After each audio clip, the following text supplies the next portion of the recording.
The moment Marcus walked into that hospital room and saw Elena's mother lying pale against the white sheets, something inside him broke open, not with grief, but with a terrifying, sudden realization that he had been carrying love for this entire family long before he ever had the courage to admit it.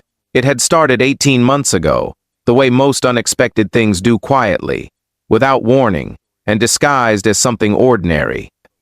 Marcus had been 26, sharp-jawed and serious, the kind of young man who wore his ambitions like armor and kept his emotions buried somewhere beneath the surface where they couldn't inconvenience anyone. He had met Serena at a rooftop gallery event in the city, and she had laughed at something he said before he even finished saying it, and that was that. He was gone before the night was over. Serena was magnetic in the way that certain people are the kind of woman who walks into a room and rearranges the air. She had dark brown hair that fell over her shoulders and eyes that held entire conversations without a single word. From the outside, they looked like a perfect match. On the inside, Marcus was simply trying to keep up. Serena's mother, Diane, was a different kind of presence entirely. She was warm where Serena was electric, steady where her daughter was wind. The first time Marcus met her, it was at a Sunday dinner that Serena had warned him about 3 separate times. Pacing the living room of her apartment. You're watching Wake Up Files, where every story carries a message of hope, kindness, and unexpected miracles. If you believe one story can inspire millions, press like, share this video, leave your thoughts in the comments, and subscribe to Wake Up Files so you never miss a story like this. And listing all the things he should and shouldn't say, he had smiled and told her to relax. He had been absolutely terrified. But the moment he walked through the door of that modest house with the yellow porch light and the smell of something slow cooking on the stove, Diane had looked at him, really looked at him, and said, "Welcome home," as if she had been expecting him for years. Marcus didn't know what to do with that kind of kindness. He had been raised in a household where love was practical and quiet, where it showed up as packed lunches and paid bills, not as open arms and the word home offered so freely. He laughed it off that night, but he carried it with him everywhere after. The months that followed were the best and most confusing of his life. He and Serena had the kind of relationship that was passionate and tender, and sometimes bruising, the way real love often is. They argued about small things, who forgot to call, who had been too distant, who needed more than the other could give that week, but they always came back to each other.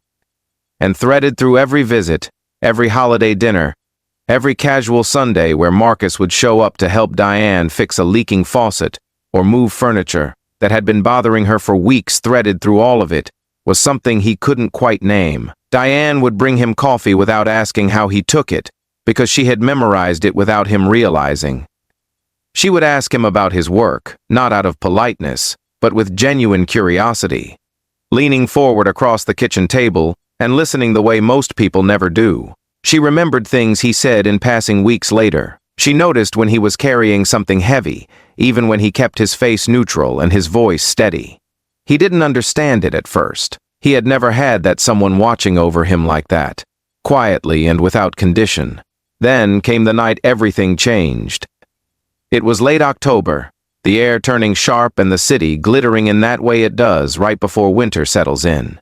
Serena had called him, her voice stripped of its usual confidence, cracked right down the middle. Her mother had collapsed at home.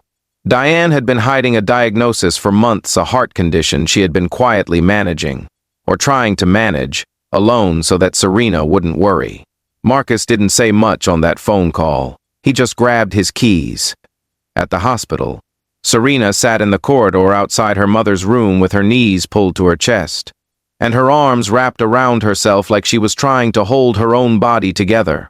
Marcus sat beside her and didn't try to fill the silence with the wrong words. He just stayed. Hours passed. Serena eventually fell asleep against his shoulder in that blue-lit waiting hallway, exhausted by fear, and Marcus sat awake staring at the closed door of Diane's room, something shifting and settling inside him in a way he had no language for.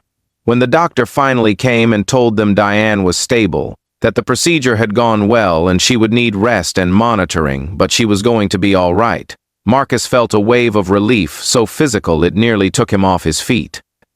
He had to press his hand flat against the wall to steady himself. And standing there in that hallway, he understood something for the first time. This was not just his girlfriend's mother. This woman had become one of the people he loved most in the world. He had not seen it happening. It had happened anyway. The next morning, when Diane was alert and sitting up and already trying to negotiate with the nurses about what she was and wasn't allowed to eat, Marcus sat beside her bed while Serena stepped out to speak with the cardiologist in the hall. Diane looked at him with those calm, knowing eyes, and she reached out and covered his hand with hers. She told him that she had watched him over these past months. She had watched the way he looked at her daughter, not just with attraction, not just with the bright and fragile thing that passes for love when you are young and certain of nothing, but with care, real care, the kind that shows up and stays. She said she had watched him the night before, keeping vigil in that hallway, refusing to leave even when she knew there was nothing he could do. She said she had watched him treat small things gently, the way he helped with dishes without being asked, the way he remembered her preferred tea, the way he never made her feel like an obligation or an inconvenience even when he was tired, and probably would have rather been anywhere else. Then Diane had looked at him with something in her expression that Marcus would spend the rest of his life trying to fully understand, something between a mother's gratitude and a quiet, solemn handing over of something sacred, and she said softly but with absolute certainty that he was not just her daughter's boyfriend anymore, that somewhere along the way, without either of them officially deciding it, he had become hers too. Family. Hers. Marcus didn't respond right away. He couldn't. He felt the words enter him and rearrange something that had been slightly out of place inside him for years, maybe for his whole life. He thought about his own childhood, the emotional distance that had surrounded him, the way love in his early life had felt like something you had to earn continuously or risk losing. He thought about how guarded he had been when he first walked into Serena's world, how carefully he had held himself back, how he had been so afraid of needing people who might one day not be there. And sitting in that hospital room with Diane's hand warm over his, he felt the last of that armor go quiet.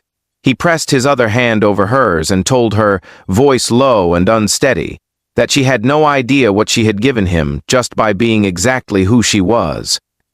That she had taught him without ever sitting him down and announcing she was doing it, what it looked like to love someone without keeping score.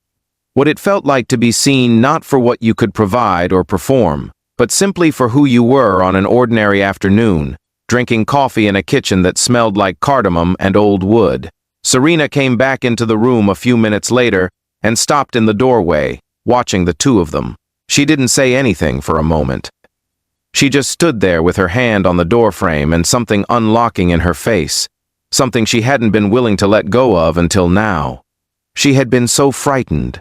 She had spent the whole night gripping herself tightly, terrified of what it would mean to lose her mother, terrified of needing Marcus too much, terrified of how much her life had become woven through with both of them, in ways she hadn't consciously chosen but couldn't imagine undoing.